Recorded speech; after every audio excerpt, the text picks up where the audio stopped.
आज मला तुम्हाला सर्वांना एक विनंती करायची.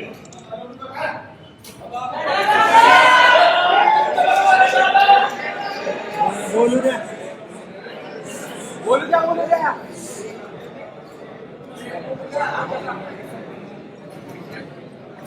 28 तारखेला थोरवर लढू शकलो.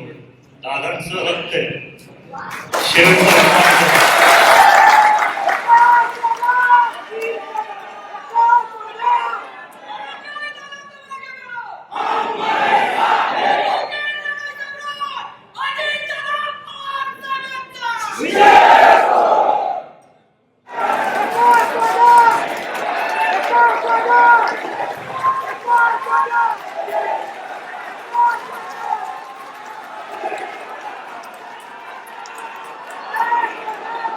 राष्ट्रवादी काँग्रेस पार्टीचा जय दादा तुम आगे बढ़ो, जय दादा तुम आगे बढ़ो. राष्ट्रवादी काँग्रेस पार्टीचा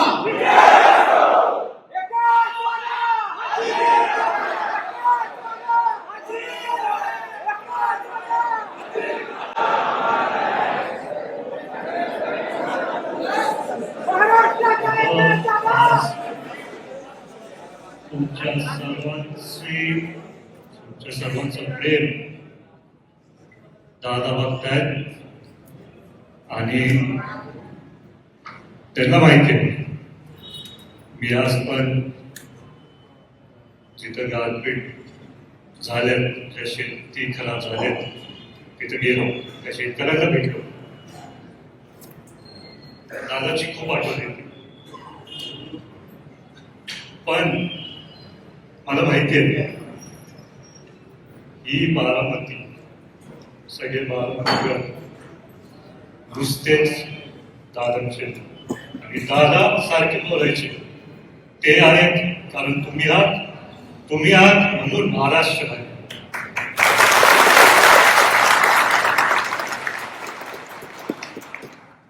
आज मला तुम्हाला सर्वांना एक विनंती करायची.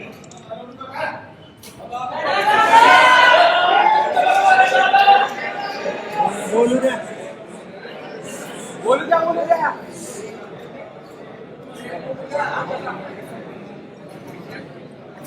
28 तारखेला थोरवर लढू शकलो. दादांचं रक्त आहे. शेवटचा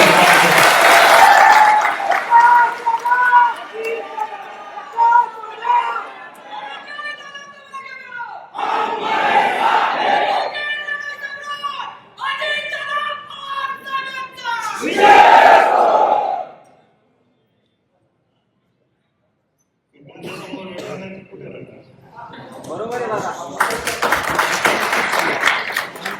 तर मला आपल्या सर्वांना विनंती करायची. मी आज पण पत्रकारांनी मला प्रश्न विचारले, दादा तुम्हाला काय वाटतं की विरोधकांनी ही निवडणूक लढायला पाहिजे का? लोकसभेत पण मी बोलत आहे, विधानसभेत पण बोललोय. दादा आपल्यात नसतील पण आपल्या हृदयामध्ये आहेत. सगळे गुण आपल्या सर्वांमध्ये आहेत. त्याच्यामुळे मी त्यांना बोललो सगळ्यांनाच लढायचा अधिकार आहे, पण बारामतीकरांनी ठरवलेलं आहे. आधी पण ठरवलेलं, आता पण ठरवणार, भविष्यात पण ठरवणार. कारण अनेक वर्षापासून जे विकास दिसत आहे त्या आदरणीय दादांमुळे, पवार साहेबांमुळे.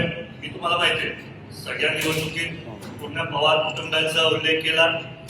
याआधी पण ज्या आधी भविष्यात पण ते करत जाईल. कारण सगळ्याच पवार कुटुंबातल्या सदस्यांनी, बारामतीच्या सगळ्याच कुटुंबातल्या सदस्यांनी एकत्रित येऊन काम केलं.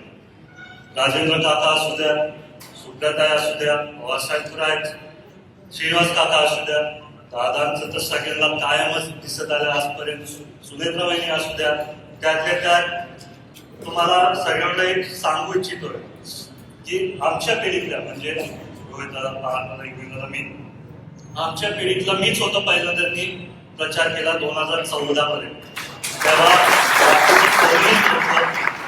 त्या काळात पण खूप छोटा होतो. दादांनी त्यांना कधी वाटलंच नव्हतं की मी एवढं चांगलं भाषण देईल. त्याच्यामुळे दुर्दैव आहे की हे माझं दादांच्या समोर शेवटचं भाषण होतं. पण मला मनात कुठेतरी चांगलं वाटतं की दादाने जेव्हा तो उल्लेख केला, हसत उल्लेख केला की माझ्या चिरंजीला भाषण देता येतं. माझा मुद्दा काय आहे की पवार कुटुंबातले सदस्य कधी आधी आले, नंतर मध्ये आले, तशी एक गेले. पण बारामती जी मी आधीपासून बघितली 2014 पासून जे दादांचे कष्ट बघितले, तो बदल मी बघितला. विद्या प्रतिष्ठान असू द्या, MIDC असू द्या, आताच कोणतरी बोललो जिराय काय शब्द दादांनी केलं ना, तो शब्द काढून टाकला. दादाचे कर्तव्य, दादांचं कामाची पद्धत. आज पण जेव्हा मी सगळ्या शेती बघत होतो तिथं नुकसान झालं, मंदिर बसलं सगळेच तिथं दादाची आठवण का आली, कारण मला कोणीतरी सांगितलं की दादा असते असते तर रात्रीच्या रात्री सगळे अधिकारी तिथं पोहोचले असते. मी त्यांना बोललो रक्त तर आहे, शिकतो थोडं थोडं, येईल तुमच्याकडे, येईल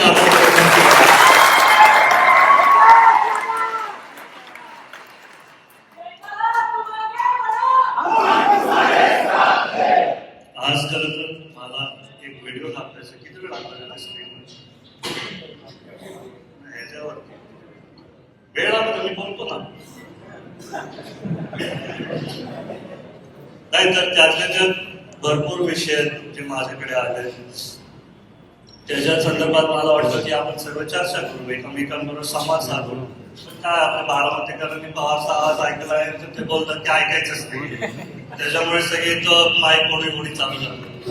पण तसं नाही हो, सगळे आपण एकच कुटुंब आहे. पवार असू द्या, सगळ्यांना संवाद साधायला कधीतरी वेळ मिळतो. आताच माझ्याकडे मला खूप मागणी आली की तुम्ही गावाला केला, पुढे आता कोण बोलला तो बोलला. लोकसभेत फिरलो, विधानसभेत फिरलो, नाहीतरी फिरणार, भविष्यात फिरणार, आज फिरणार, बारामती चालते. मी तिथं चालू आहे. जेव्हा एवढा मोठा घटना बघितला आणि तो दादांनी त्यांच्या काळात सगळी कामं नियोजन करून ते दुर्दैवाने आपल्याला सोडून गेले. पण दादांचं बारामतीचं संपूर्ण स्वप्न पूर्ण करायला मला तुमच्या सर्वांची खूप गरज आहे. कारण तिथं MIDC आपल्याला वाढवायचे. दादा असताना मीच त्यांना एक सूचना दिली की दादा कंपनीज आहेत पण आपल्याला थोडं वाढवायला पाहिजे. त्याच्यानंतर आम्ही काही लोकांशी बोललो, ते पण तिथं तयार झाले. त्याच्यानंतर 28 जानेवारी 2026 आपल्या सर्वांसाठी एक काळा दिवस. त्या दिवशी मला तर अजूनही विश्वास होत नाही. मला कधीतरी वाटतं की दादा दौऱ्यावरून परत येईल, कधीतरी वाटतं दादाचा फोन येईल. पण तुम्हा सर्वांना भेटून दादा तुमच्या सर्वांमध्ये मला दिसतो.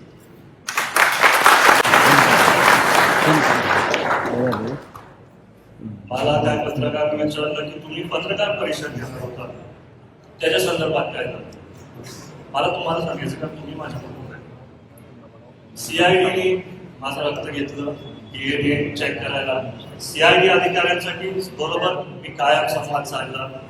ज्या दिवशी दुर्घटना झाली मी आपल्या DYSP ला सांगितलं काहीही करून, सचिन पवार येते, सचिन पवार मी सांगत होतो काहीही करून मला ते ब्लॅक बॉक्स दोन्ही पाहिजे. दोन्ही ब्लॅक बॉक्स मिळाले, दोन्ही ब्लॅक बॉक्सचे फोटो आपल्याकडे.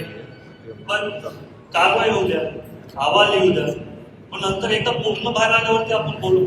त्यांना मी बोललो माझे काय मुद्दे होते ते होतात मी स्वतःने सांगितले, तर मी परत जाऊन तेच बोलायचं. तर आपण पुढे गेलो, आपण नवीन मुद्दे मांडायला पाहिजे, खरे मुद्दे मांडायला पाहिजे.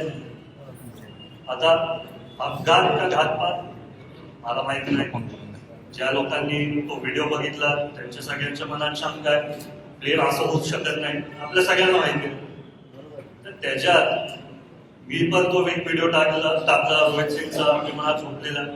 तिथं पण मी लिहिलं की यांच्यावरती अटक करा, जोपर्यंत कुठली कारवाई होत नाही तोपर्यंत त्यांना अटक करून ठेवा.